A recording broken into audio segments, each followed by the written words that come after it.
All right, welcome. Sorry for the delay.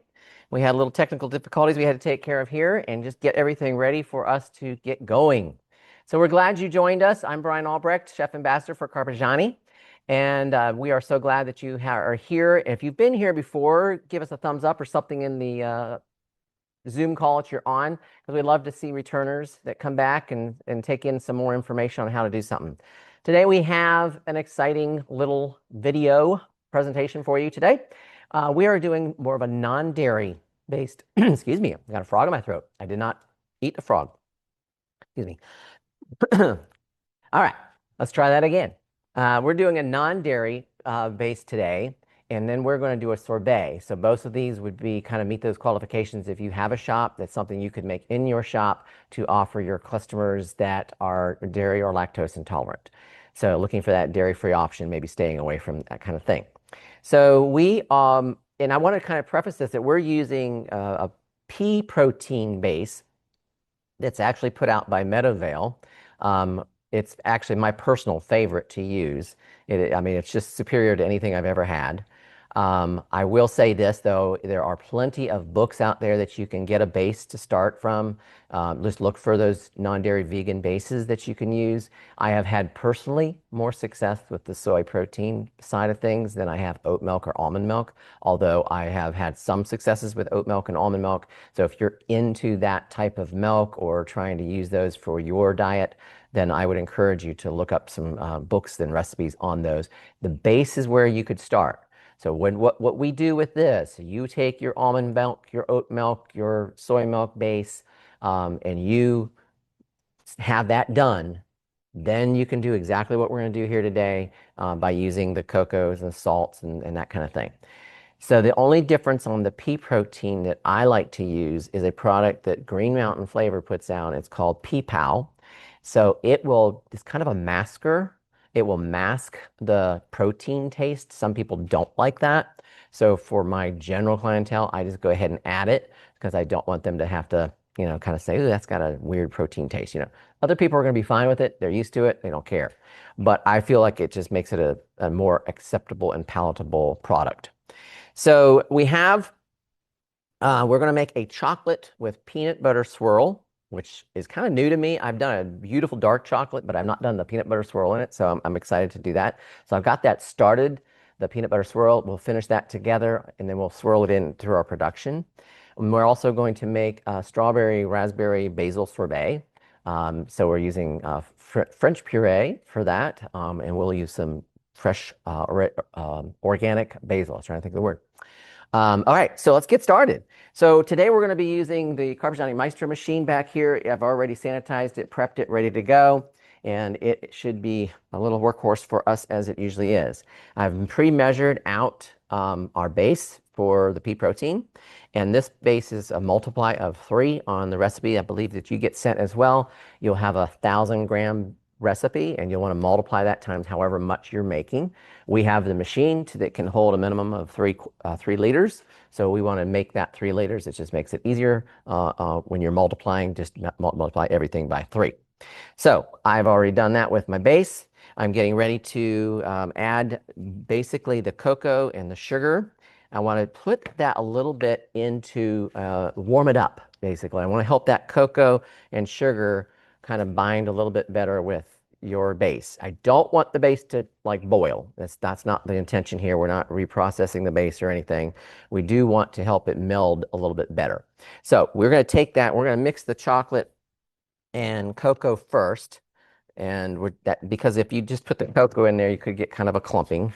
So you want to just kind of stir that, get those kind of thing. I think I mentioned that before when you're using powdered, very fine powdered things, mix them together first with something that's a little larger, especially sugar, and get it all over you in the process. That's what's the name of the game. You're working hard when you get it on you. And I just started. So we're going to take that. We're going to add this now to a microwavable bowl. And I'm not sure I got a big enough bowl, but my microwave's kind of small, so I'm going to try to see if we can just add a little bit in here. So I'm going to take my measured base, and I'm going to just separate some of that off because I want to blend it I want to warm that with my chocolate. Now, the way I do it is I In fact, I know what I'm going to take this and I'm going to warm this. I'm not going to blend my cocoa in first. I'm going to warm this. This is how I do it in my shop. Is I take this base, and I can do this with regular normal dairy base too, and I just bring it up to temperature. I believe it's 104 degrees Fahrenheit is your minimum you want to get it to. Your recipe will have Celsius, and we can kind of go over that. So I'm going to run over here, put this in the microwave.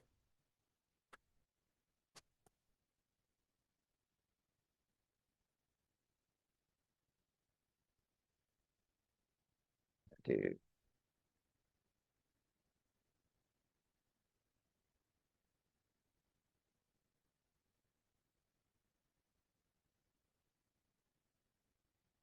So I'll check that in just a couple minutes. It usually do about 4 minutes at about 70 to 80% power. It seems to be just warm enough for me. So then what we're going to do with that when it comes out, you'll see me blend it with this.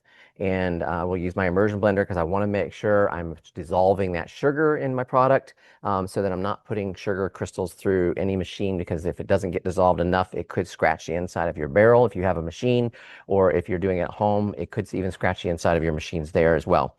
So a couple of notes while we're waiting for that is the P-Pal protein masker. You can add that at any time. I'm going to add that over here to my cold base, and that's about 10 grams per liter. So for the excuse me, the 3 liters, I added 30 grams to that. Again, you can still make this without that. It just may be a little bit more stronger on the protein flavor side. If you're used to that, it's fine. I do have a little bit of salt. We're going to add that in to kind of balance that chocolate, bring out that chocolateness in it. So again, that's another reason I want to blend that up too, because the same idea as sugar. And then I have already measured out my cocoa according to my recipe, and my sugar according to my recipe. So all that's done. We're going to check our base, warming up base in just a few minutes. However, while we're doing that, let's go ahead and work on our peanut butter fold in or swirl. And so what I've done here is taken the 600 grams of peanut butter. Again, I multiplied what was in the recipe with the multiplication of the powdered sugar and some oil. And the recipe calls for canola oil. Any non-flavored scented oil will work. You're just trying to thin out that peanut butter. And kind of the powdered sugar is kind of maybe just adding a little bit of a sweet note to it when you bite into the little bit more bitter chocolate and counterbalance that. So I'm just trying to mix this all up. Now, when you go to put this in your ice cream, you can, or your frozen dessert, this being the pea protein, you can do it a couple different ways. If it's liquidy enough, which some of your products that you can purchase, some of even your peanut butters or all have a different consistency. This was the Skippy Natural that we're using today. So again, you can get that at your local grocery store. If you're a ice cream shop, you know you can get some of the products, ice cream products and toppings. They kind of have a little bit more spreadability to them sometimes, that they're ready to go right into your product. But this is kind of what I'm used to when I use peanut butter toppings and things. If you're familiar, like Reese's peanut butter topping, I think you can get that at the store as well. It's basically the same thing. It's just this way you have a little more control over the amount you're using. You might, again, stay with that natural side of things. You know that it's dairy free because all I added was it's a natural peanut butter. You've got the sugar, the powdered sugar, and you've got a little bit of oil. So you know there's no dairy or anything included into your peanut butter. You got to be careful of the ingredients, and they do change from time to time. So that's coming out to a nice consistency there. So I'm going to run over here and check my base, make sure it's not boiling or getting too hot.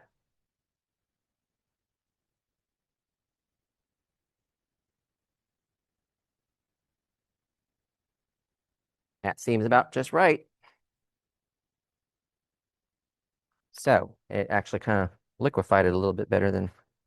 All right, so we're taking that pea protein, and I am probably going to have to run and get, actually, I'll use this other container. All right.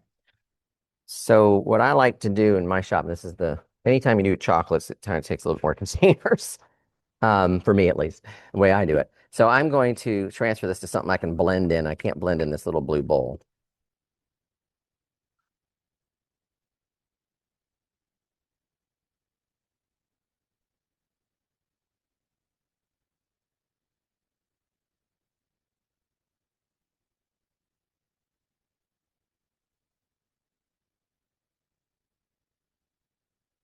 All right, and what I like to do is blend in my warm with my I'm sorry, my cocoa. Don't get me confused there. Not making a peanut butter ice cream. So I'm going to blend in my cocoa with my warm base, and then I'm going to temper that back up with my cool base, kind of blend, kind of bring it back to where it needs to be, and then I'll blend it a little bit some more. Being right-handed, let me get everything where it's going.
The noise there.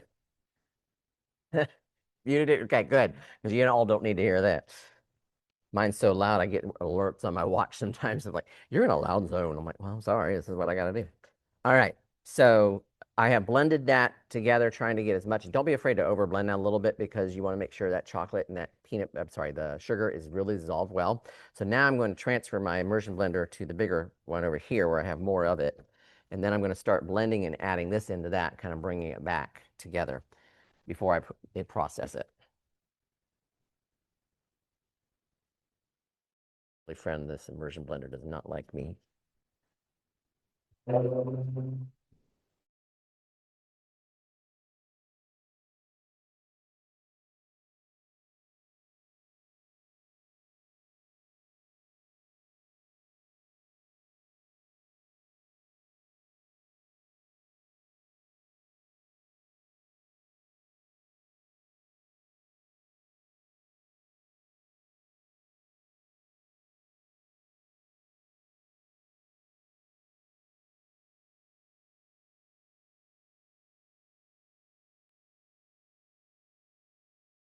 One, I'd like to try to get that one to stay on, but I don't trust it to stay standing there while it's running.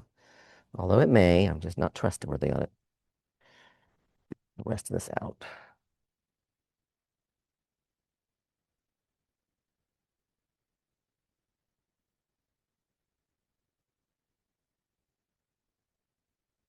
So how many have worked with non-dairy products before out there? Have you found one that you like? Share with the chat there. Love to know your thoughts and which one you like. This is the one that I prefer. I've used a coconut milk. I forgot to mention that earlier. Coconut milk is another good one, although it does have a profound coconut flavor. So you have to kind of blend your flavors well with that, to make sure you complement that coconut. So I find that kind of a little challenging sometimes because I don't like coconut. So for me, that's kind of a hard one for me to get around. And I will taste it, even though you might think it's good cover up, but I still taste it. All right, let me blend this a little bit more. Get this thing going again.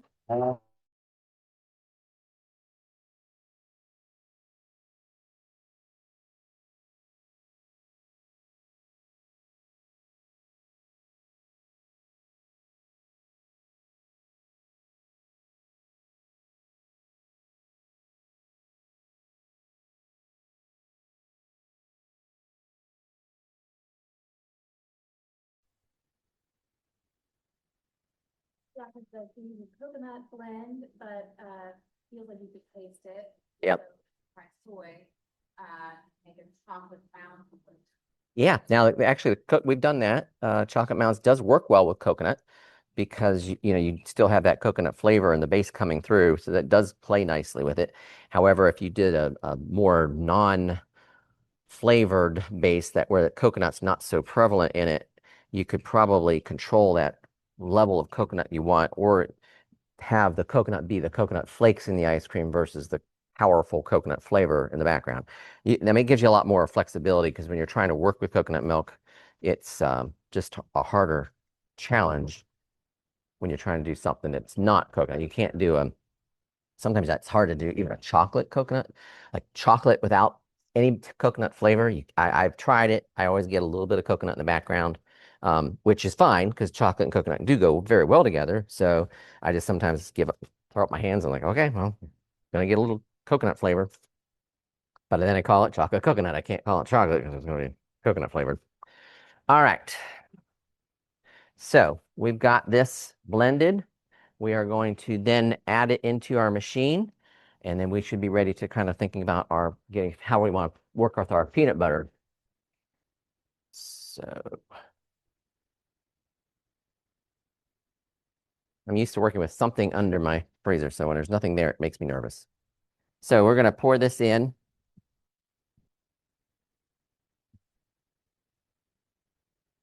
And again, I've already sanitized it, drained it, ready to go for the show for today.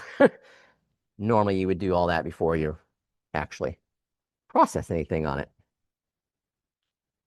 And always walk over here without a spatula.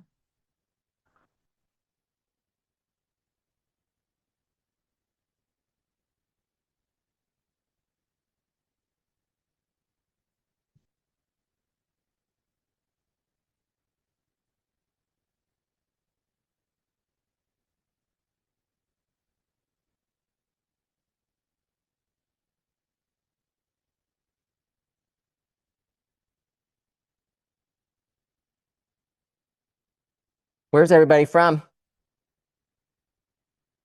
Got it coming from all over, or certain part of the states being represented? Yes, Canada. Oh, Canada. Where? Dominican Republic. Okay, cool. I have a friend of ours that's in Dominican Republic.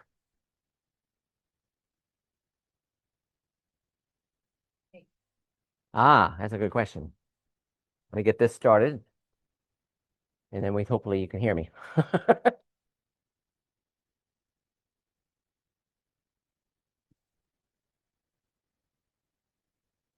I need to get a pan real quick before I forget, and it's done. Let me grab one. That's the last thing I didn't pick up.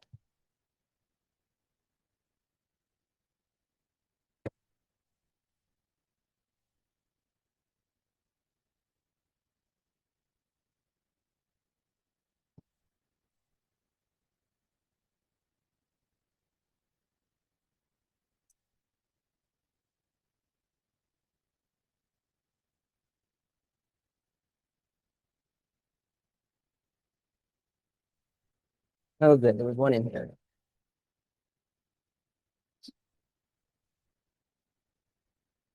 Just chilling that pan down will help us when we extract it, not to have it hit warm surface and melt right away. All right, pairing with coconut. Um, we have tried, I'm trying to remember what we have done. Some of your mango kind of goes well, passion fruit. Some of your tropical flavors, we've blended those. We've made ice creams or frozen desserts with those. We've done a chocolate mint coconut. That's more of a kind of a model off of a drink, I believe. There's a coconut chocolate and rum drink or something like that. Coconut and lime go well. Trying to think what else we've done. I've done just like a toasted coconut. So you add a little flavoring into the regular coconut just to kind of play with it, just play nice with it, and maybe some chocolate chips. Obviously, if you can, and that was one thing we're not putting in this today, is the option that will be on your recipe is to add some non-dairy chocolate to make it a little bit more rich. You can as well, certainly do that. We did not have any available for us here, but Ghirardelli makes one. I think there's lots of different brands that I saw online. I just did a real quick search, and we're looking for that for our shop as well because we made a boo-boo, and I added some chips to a non-dairy pea protein base, and I was so excited because it turned out really good. And then I was like, oops, wait a minute. The chips have dairy in them. So technically, it's not a non-dairy product anymore. But as long as I tell customers that, they seem to be okay. Some people just like the taste of it because it's so good. They don't care whether it's ice cream or this because they like that flavor profile. All right, so our peanut butter sauce that we're going to fold in, you can put this in a piping bag. I think we used to have some over here, and pipe it in as you go.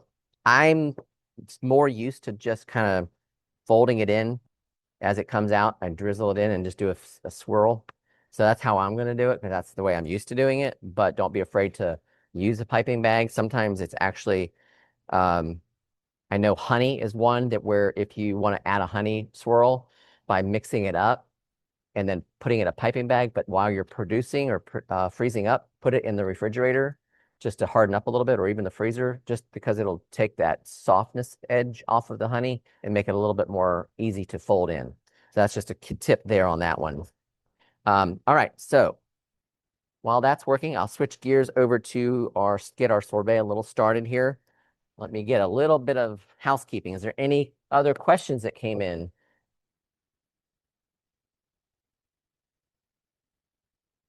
I'm going to have to, I think it might be easier.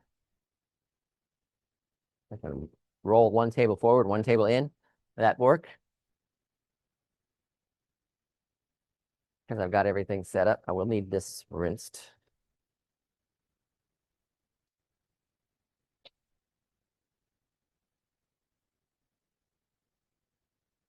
Since I had everything for the sorbet on this table, and I can still do the chocolate peanut butter over here. Since I'm kind of done weighing, let me get these out of our way.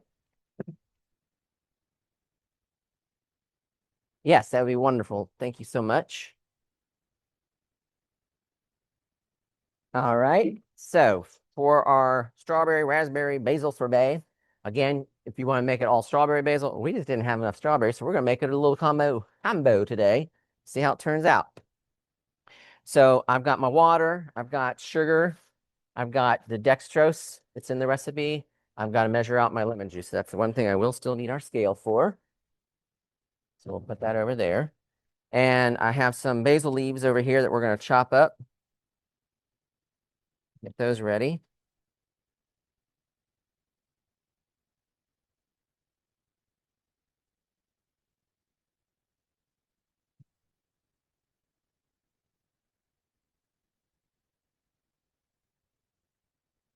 Stem out of there.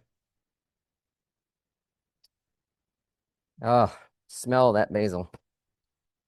It's funny, I was just getting ready to leave the house, and I was like, I need to run by the shop and get some basil or something because we needed it here for this. And my wife said, well, I just picked up some basil last night.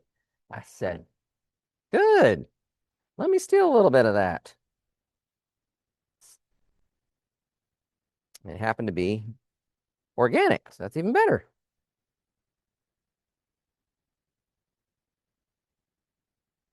So I'm going to try to get this kind of minced up pretty fine because we're going to blend that into our sorbet. Now, it does not say in your recipe there's any straining involved or anything like that.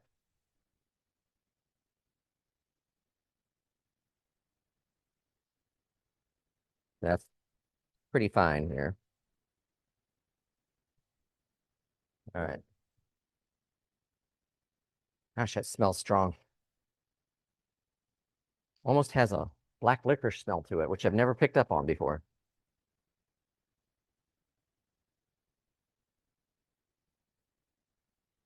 All right, so one last thing I need to measure out for this is our lemon juice. Bottle kind of got crushed there. Of course, if you look at a lemon, it's never perfect anyways. our cup over here.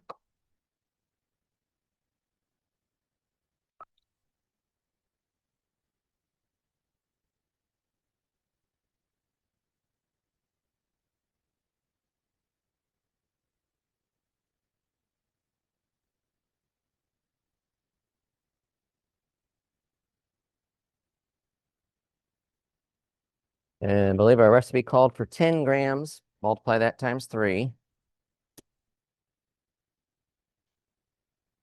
And it pours out so fast.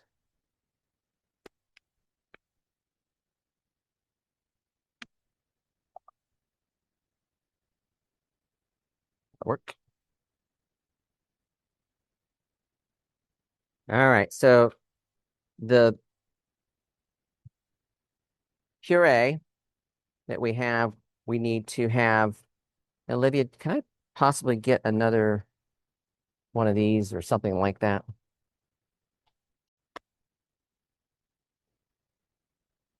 You dirtied them all up with the chocolate production. The extra one I know that was back there, I had to end up using. So wonderful. Thank you. Okay, so we're going to measure out 500 times 3, so that's going to be 1,500 grams. And I don't know if you heard that machine back here. It was kind of clicked off on its compressor. So what it's doing is checking to see. So that means it's almost done too. That's a good way for if you're listening to it. Okay. And we'll push this table out of the way when it's time.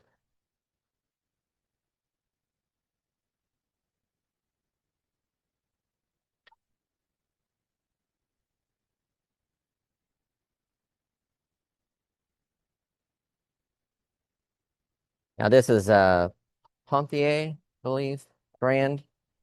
But again, just look for a good quality sorbet if you're using a fresh sorbet. I know a lot of them are available on Amazon, restaurant, places like that. There, yep, told you, gonna be done soon.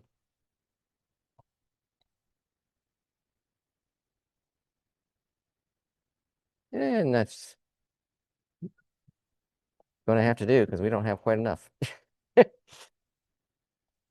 But I think it's gonna balance out anyways because of the strength of this one. Strong raspberry flavor will probably be more pronounced than the strawberry.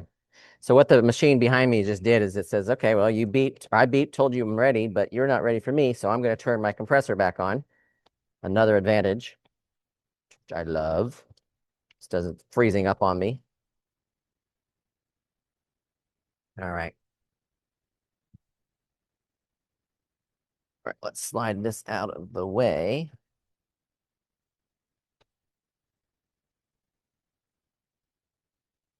Grab my peanut butter sauce.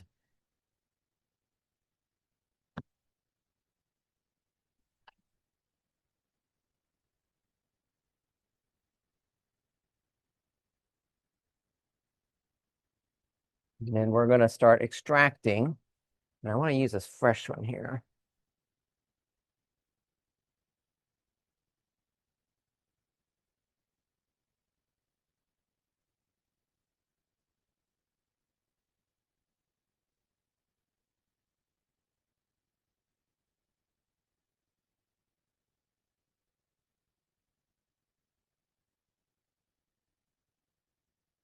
I'm actually going to cut that off and let that sit in there for just a second while I smooth that out and start folding in my peanut butter sauce here. Kind of more of a, not going to layer it per se. Like I'm not going to just leave it there and add more to it. I want to take my spatula and kind of cut it down in. If you kind of just do a twist in maybe and get it down so that you're pushing some of it down at the same time. Another trick I kind of forgot to show you is just putting a little peanut butter on the bottom of your pan. So as you get those last scrapes, your customer's still getting that peanut butter or topping or whatever. Little trick of the trade.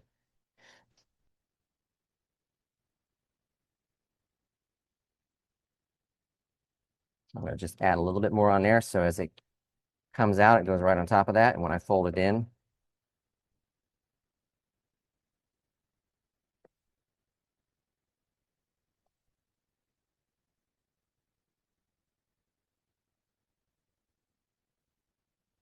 Again, this one's a kind of a nice thick product here. You will not get the overrun if you're familiar with that term. That's our added air. Because of the pea protein, it does seem to kind of hold on to or more denser product. And so when you think you're going to get a certain amount out you're used to, you might be a little disappointed. So I just want to make sure you're aware of that. If you're making a large quantity and expecting it to come out the same amount, it does not. Oops.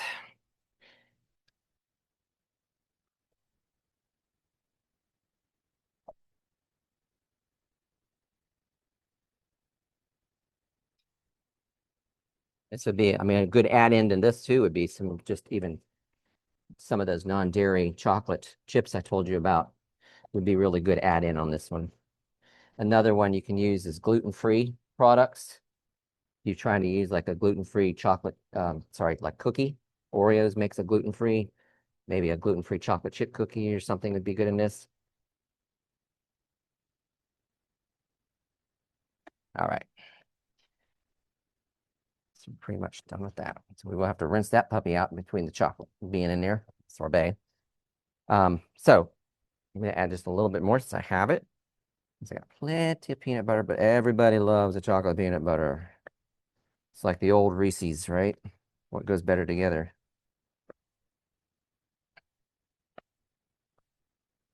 Now, obviously, there's an allergen involved in this, so you want to make sure that you're, attentive to that when scooping. What's nice about the pea protein is it does kind of avoid some of those allergens where, like almond is in nut milk, oat is sometimes an allergen as well. So pea protein kind of gets away from that. Coconut's an allergen, so it just kind of gets away from that, which is nice. A lot of people, can actually enjoy it. All right, so we're gonna kind of bring this about and clean it up.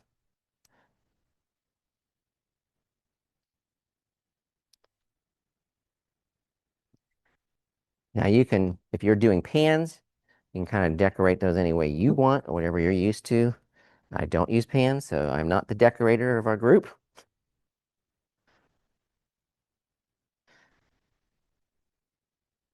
But I think that doesn't look that bad on my own idea. Let's see where I want to put that. So I'm just going to take and drizzle a little bit of peanut butter over the top, just so that it's kind of obvious there's peanut butter in it. And then we'll freeze her up, harden it up a little bit. Spoon would have been easier to do that with, but there it is.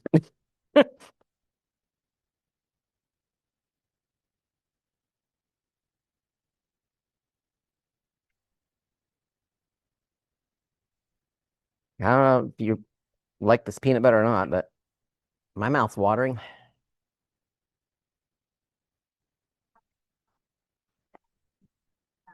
Very good seller.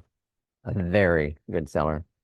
Um, we are actually kind of known in our area for having one of the best choices available around.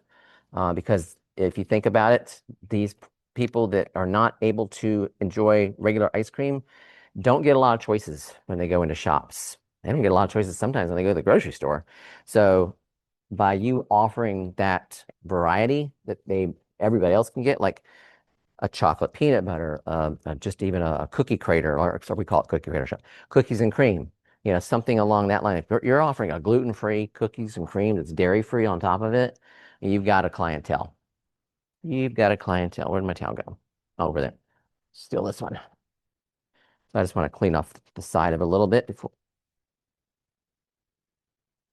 That's a good question, but yeah, they sell very well. We actually had a customer that came into our shop this past week. He had been stopping by. We did not have our pistachio made because we were waiting for our base to come in and for the pistachio to get there. And so I had not had a chance to make it. And he kept trying to come in. And so he just come in, he'd look in our dipping cabinet, and I wouldn't start to learn what he wanted. And so I said, it's on the docket. I'm just waiting for the stuff to come in. I will make it. So I actually was there the other day, answered the phone, and I could tell it was probably him on the other end or his wife. And they were just wanting to know what kind of non-dairy flavors I had. So I went through, I had, I think like 4, 5, 6, something like that that day. And I was able to tell him I have the Pistachio Planet. And I said that first, and then he had to ask again at the end. He said, "What was the first one you said?" I said, "Our Pistachio Planet that we make." And he says, "Okay, great." So he was in line within 20 minutes. So I said, "You called earlier, didn't you?" And he just smiled.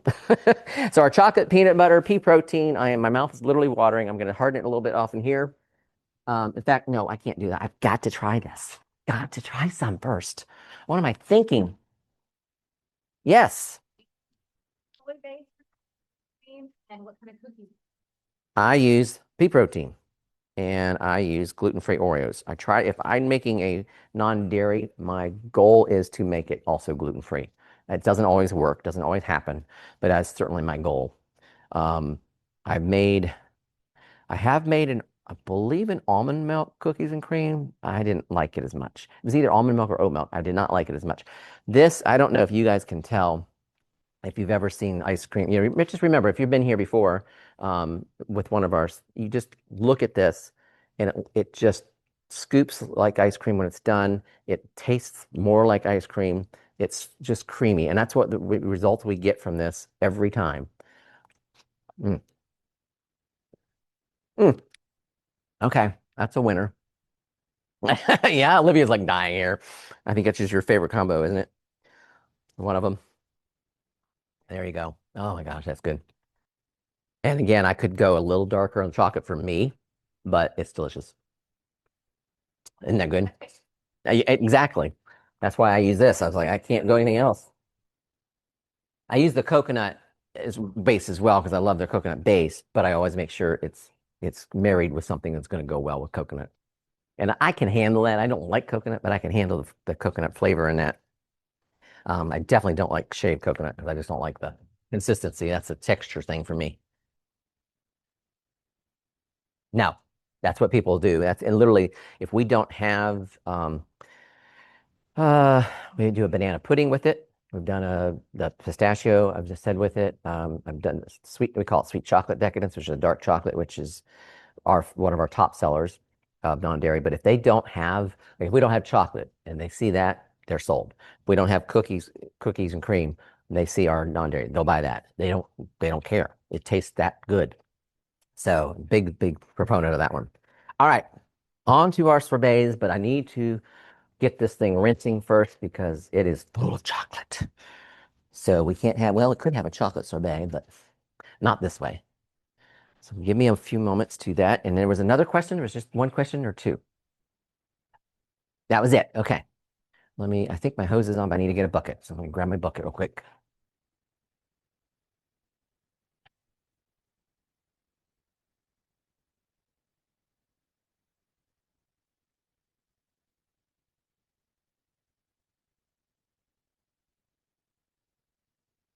So we had Canada and Dominican Republic representing.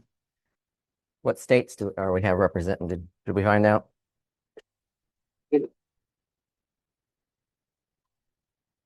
Okay. Well, I'm glad they showed up.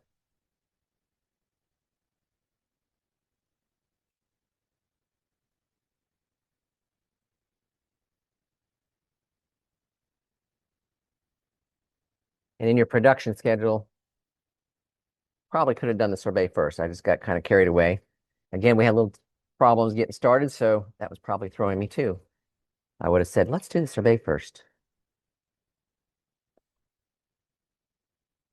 So again, with this, I'm rinsing it because of the chocolate in it. But if you're making other chocolates, if you are going to kind of think about your production, if you're making or mass producing, or you want to do another batch right behind that batch, if you're staying with another chocolate, pea protein, or non-dairy, you're fine. Because I never entered any peanut butter into my machine. I might make sure my outside machine is clean and ready to go for an allergen's sake, but it is something to think about. Um, The other thing too is if you are producing regular base, dairy base, after this, then that's fine too, because you can roll right into that after this. Sometimes don't do my non-dairies right after I've done dairy because there's still some in the machine, even though you think you got it all out. So I try to do those first in my day.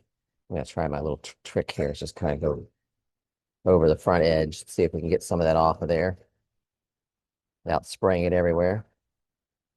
Still gonna get everywhere. Yeah, that's me. I get water everywhere. All right, so we're full up there.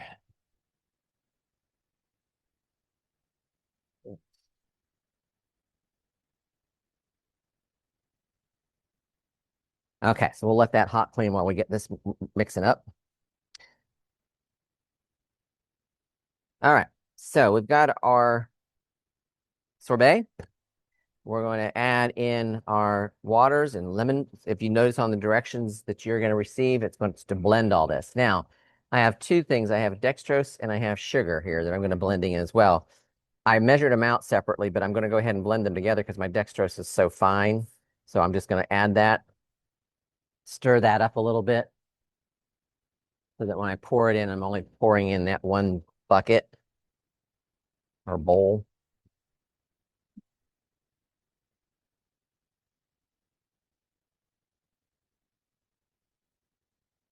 What are some sorbets that people have made out there? Any ideas?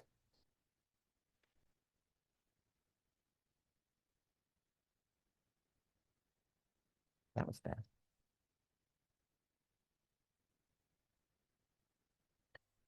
Raspberry sorbet is always a top hit for us. Mango as well. And this is going to get all over the floor, so I'll have to grab them off again, probably.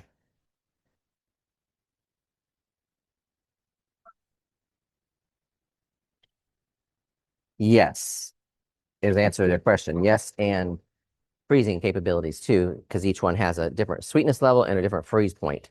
So it kind of helps blend it together. I'm also going to be adding in, which I make sure I put that in here, is our stabilizer.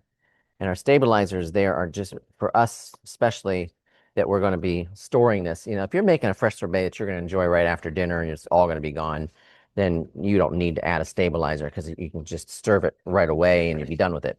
But if you're keeping it in a dipping cabinet or a freezer for a little length of time, the stabilizer are going to help blend and keep everything like binded together, for lack of a better term. Italian ice and sorbet, difference of those is generally the Italian ice has a little bit larger icy texture to it. It's also, Italian ices can be made both fresh ingredients and artificial ingredients. Your more popular ones, your lemons, your oranges, chocolates, vanillas, cherries, sometimes the grapes, even, and of course, I say lemon. But anyways, you can make lemon, basically, is what I'm going. You can make lemon with artificial, or you can make it with real. So for me, I sell a lot of Italian ices as well. I tend to think, okay, I'm using flavoring profiles for my Italian ices that are already pre-done for me. If I start to get into this, then I like where I'm using puree. I'm doing a little bit more back end work on mixing up things. Then I go to the sorbet side of things. So I like in my head, and I don't know if this is a legal term, definition for it or not, but in my head, sorbets are usually always made with a fresh fruit, even if it's a puree, some type of fruit. And then I've had an excellent chocolate sorbet too, by the way. But Italian ices tend to me, for me, not quite as large a texture as a granita. If you're familiar with a granita, that's a larger ice crystal. Then you have your Italian ice, which is a little bit smaller than that. And then you get your sorbet ice crystals, almost like a water ice cream, sort of, if that makes sense. It has a more, like when we're in our shop and I make some sorbets there, they tend to scoop. I just kind of discovering this by happenstance. We always use the scoopers with the, grab a couple, I have them over here. We always use these for Italian ice. They work well because you can scrape off the top of your ice and hit the trigger and out it pops, and it usually pops out good. But I found that my sorbets are actually scooping better with an ice cream scoop. They've got that much more of a fine and they hold a little bit more softness to them than an ice. And so that's how I determine the difference between them, if that makes any sense to you. I hope that answered your question. Oops. All right, let me go dump this. Yeah, it's leaked out a little bit. I got to get the mop anyway, so I have water all over the floor. I got busy answering the question.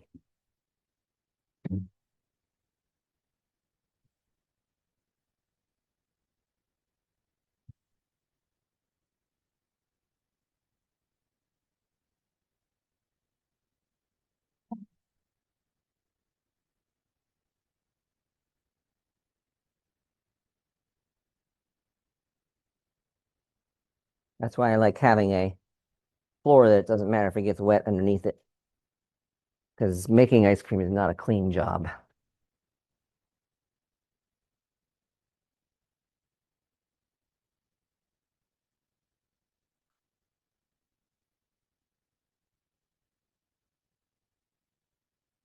All right, that's a little better.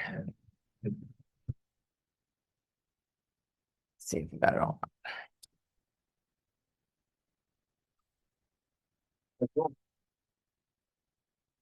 Certainly doesn't have a very long hose. See, I knew I was gonna get more in there because I've got to get this rinsed off the front.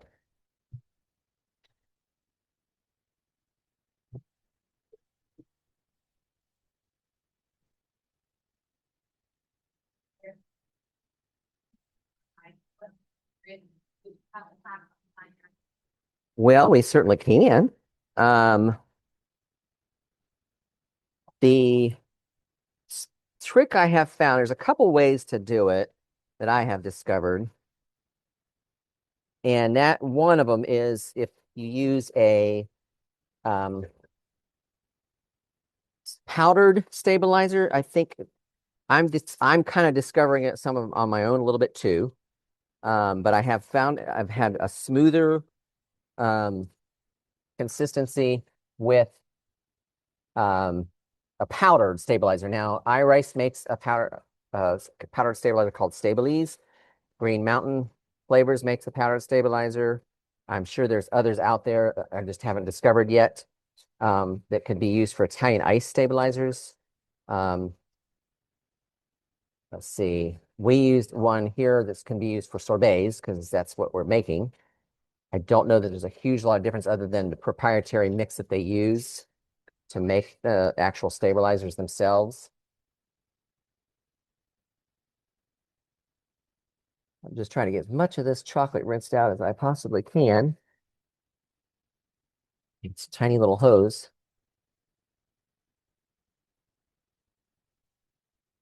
I'm about full up again, so wipe that off.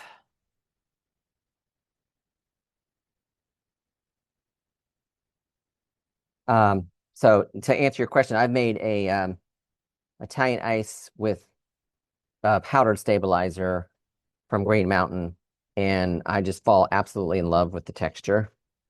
Um, so I'm hoping to try that with Stabilize powdered. I use the Stabilize liquid from iRice, and it gets me a nice product. It's not as quite as smooth and fine as the I'm just going to set this in here as I spill it all over myself.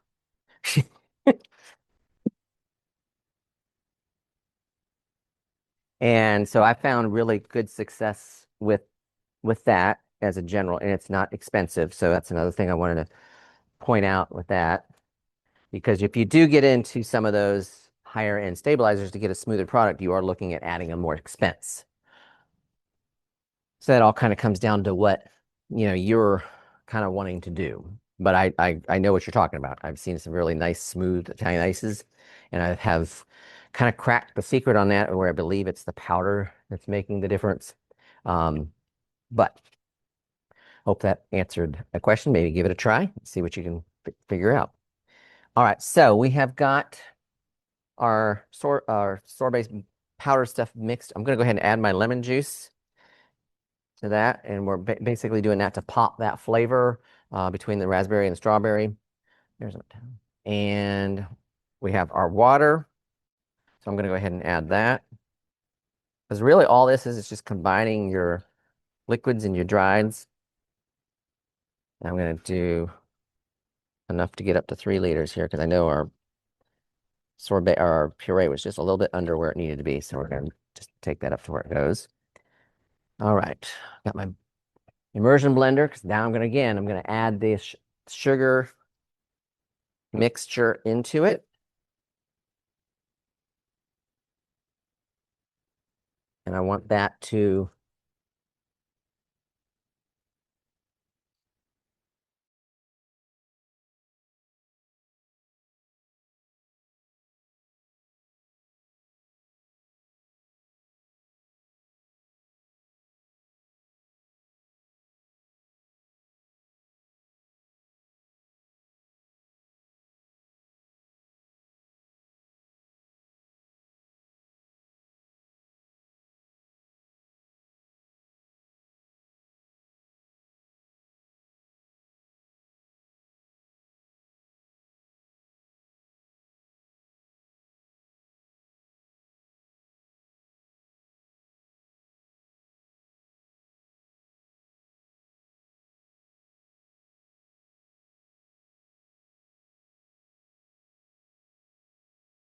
if you can see some of that sugar falling. And sometimes if you see it, then you know you need to keep mixing. And I can feel it crunching on the bottom. That's another indicator. And while I'm stopped, I'm going to go ahead and throw my basil in because it says on our directions to blend it all together, mix it in. So we're going to blend it all.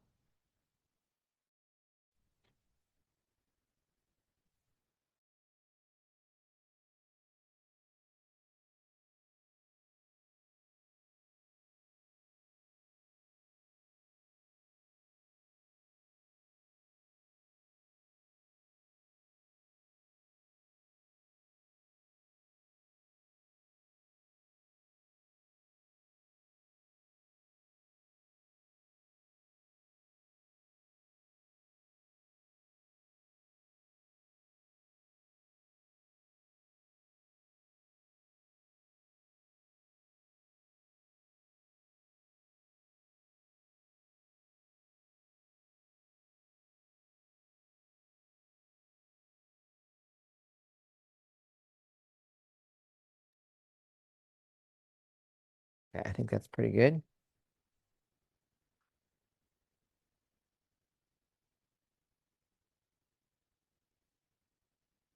So that doesn't fall over on us. Okay, so we have everything blended together, and we're going to go ahead and add that to our machine.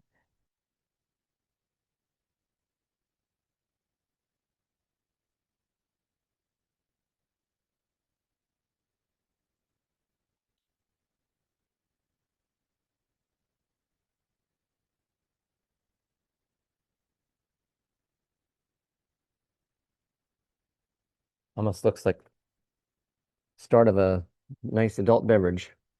It smells good too. I could like just drink it, I think.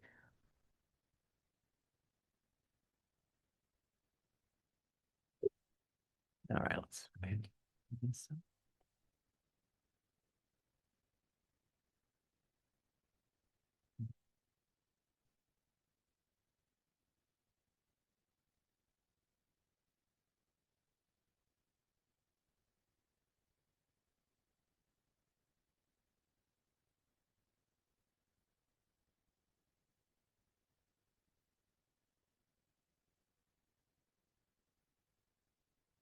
All right, so while that's freezing up, we can answer any more questions you may have. Yeah. Okay. Sometimes, yes. Your bases overnight when you want to do that are the times when you want something to, if you're trying to like do a cold infusion, or if you need something to, like if you've hydrated a powder of some sort into it, it doesn't hurt it to sit a little bit longer. Make sure it's lidded, and I wouldn't go any longer. Once it's opened, I wouldn't go any longer than the next day. You know, try to get it done. I wouldn't leave it in there. Um, we sometimes even your Italian ices in your dry or your sorbets that matter too.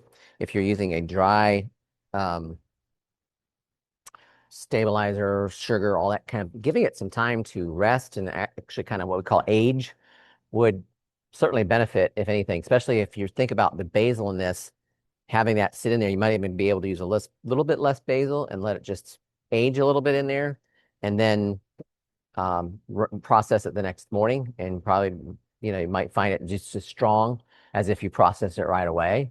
The other part I was going to say too is if you don't really care to have the basil flakes in there, maybe you make this and you're like, I don't like that consistency thing, then age it with the basil in it and then strain it before you process it. Just strain out the basil leaves. You'll still have that flavor being kind of infused into the sorbet base. That's another way you could do it. We do, if it's any powdered base, I'm trying to think, some companies have what we call sprints, which are powdered packets that you can basically just add milk or water to. And best thing to do is to let those hydrate. They say minimum like 30 minutes to a couple hours. But if you let that sit overnight, it's not going to hurt it. But just immerse blend it again before you add it in here just to get everything re-going again, get it back to liquid form. Because sometimes they seem to gel up a little bit, maybe just get a little thicker than much you might think. But once you mix it up, it's fine. It just kind of reblends it back out. Good question. Any others? You always very Do we always strain? It would depend on your consistency profile or your texture that you want. My wife is susceptible to raspberry seeds. She doesn't like that, so she doesn't really like raspberries. Now, this one does not have that. So if you're taking like a frozen raspberry or frozen fruit and you're trying to blend it out, you might want to strain some of that out, if not all of it, just for your sake of how you want your product to end up. Seeds in it. I mean, I've gotten some mass-produced flavorings, and they still have the seeds in them. So I mean, it's a matter of preference, I guess. The machine, if you think about too, from the machine standpoint, or even a home machine, if you do something with a seed in it, you will want to make sure that you are cleaning out very well after you're done with that, because the seeds may get stuck behind the beater or the dasher inside of your machine. So that is just something to consider. It's not like it's going to hurt. It's little tiny seeds like a strawberry seed or a raspberry seed aren't going to affect anything with the machine, but it is something to consider because then that would transfer into your next flavor. So you just want to be aware of that.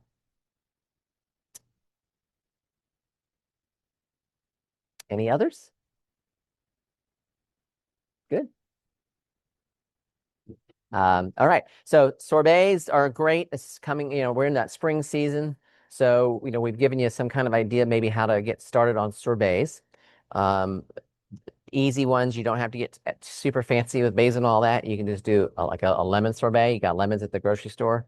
Add lemon juice, sugar, water, a little dextrose. Follow the recipe. Just replace the strawberry. Lemon basil sounds good to me, real honest.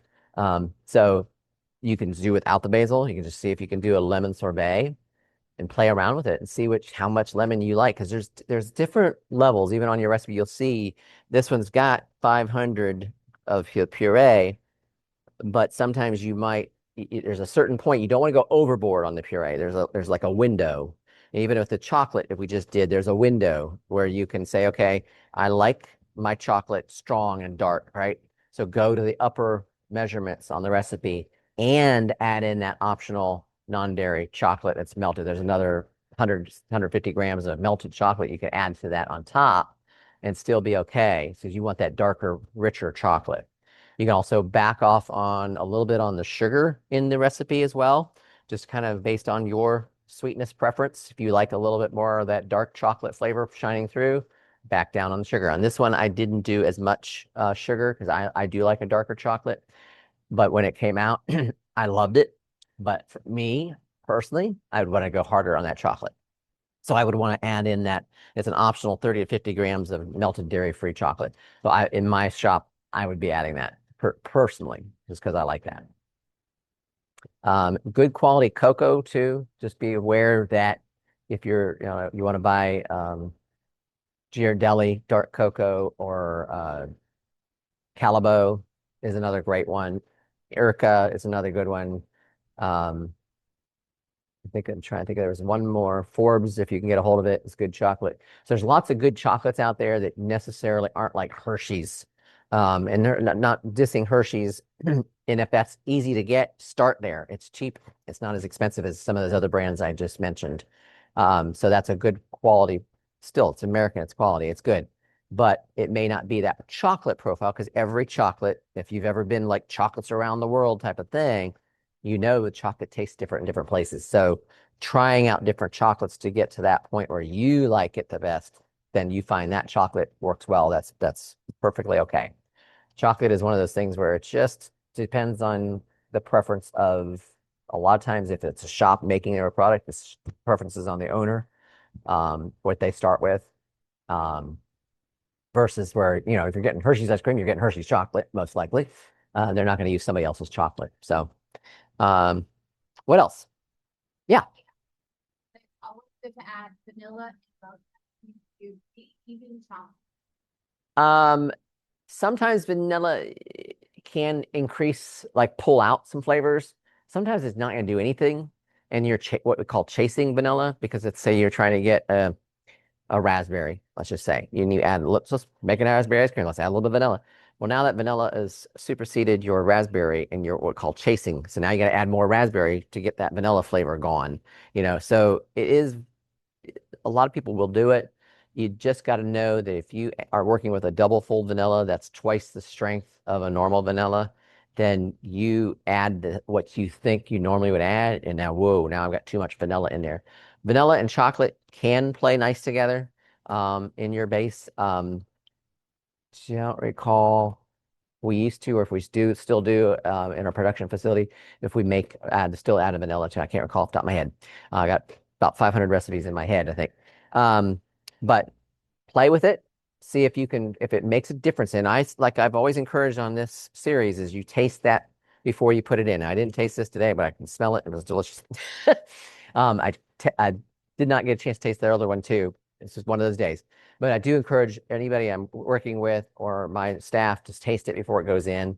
And you got to be aware if you have somebody making something or if you're making something and you're allergic to something in it, then have somebody else taste it, but get an idea where it's at before you put it in your machine, especially if it's the first time you make it. If I've been making it the same recipe, the same product, using the same ingredients, then I'm good. I usually, if I know my measurements, I'm good. I keep going.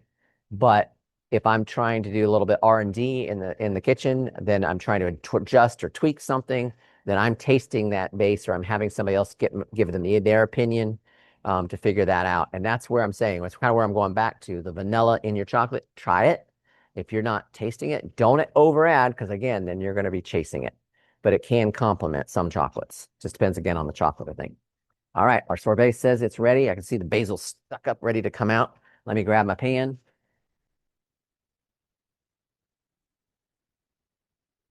Let me just this. Yes, be glad to. Better? Yeah. All right. Go ahead and extract it. Put up our speed.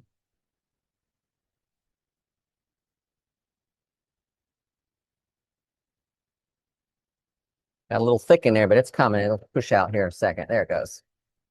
Now it's coming out fast. Just had to get it all put. It was probably kind of towards the back. I had to come and make it work its way back towards the front.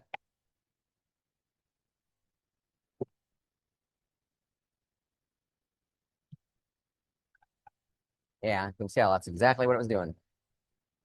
Didn't want to come out, did you?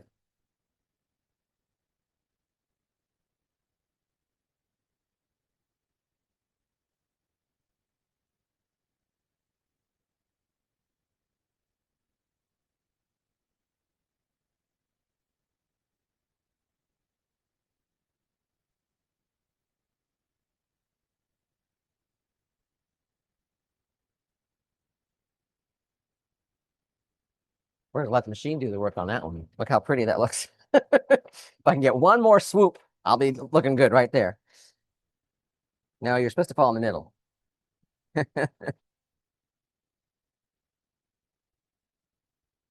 Come on. They're gonna do it?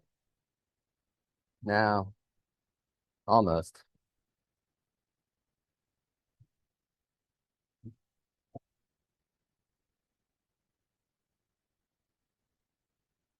Still coming out.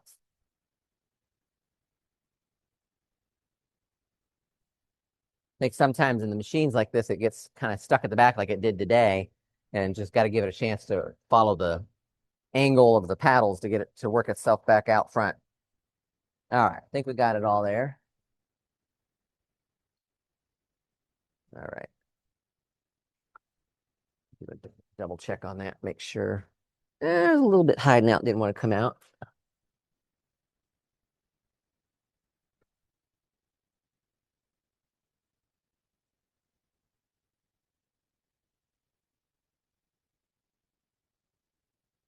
This makes it easier to clean too when you try to get a little bit more out of it. Plus, that's money if you think about it. All right, get as much out as I think I'm gonna get. That back in. And again, I think I just like the way that looks, but I missed my hole there.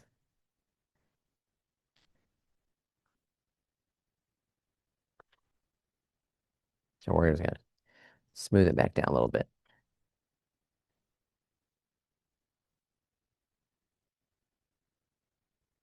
Bye bye. It's like a ship. Smokestacks in the air.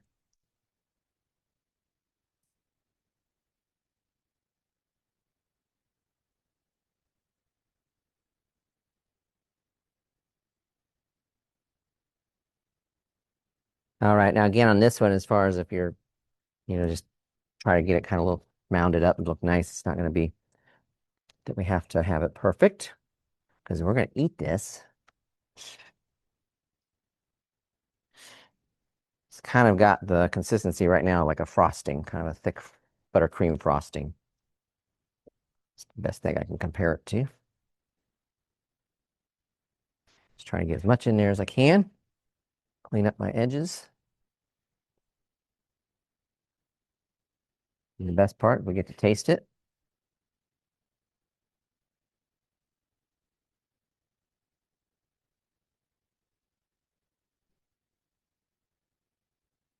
So again, I can see the basil. I don't know if you can see the specks in that, but those are the basil specks that are coming out. Hmm, pretty good. Strawberry, raspberry, and definitely basil. Very good. Refreshing, very refreshing. It's kind of a good, I think this would be really good on a hot summer day.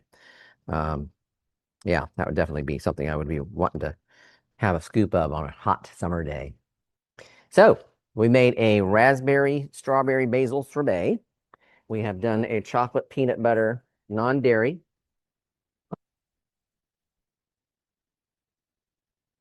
And that is pretty much wraps us up. Are there any last minute questions that I can answer?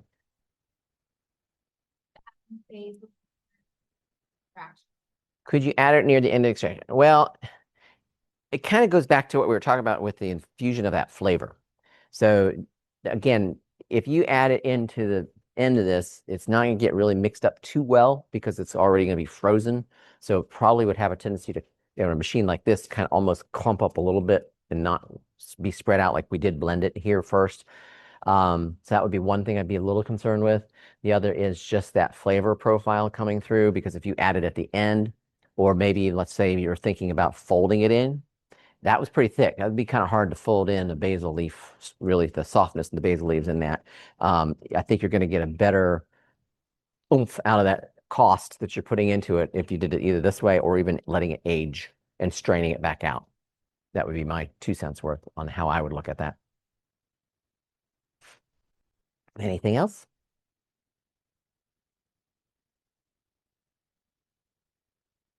All good? All right. Well, we appreciate you spending time with us. We again apologize for the delay in getting started, but we hope that you will come and join us again, I believe next month already, which is almost here. And we will be working towards, what are we working towards, Olivia? Do you know yet? Next time on Seasonal Flavors.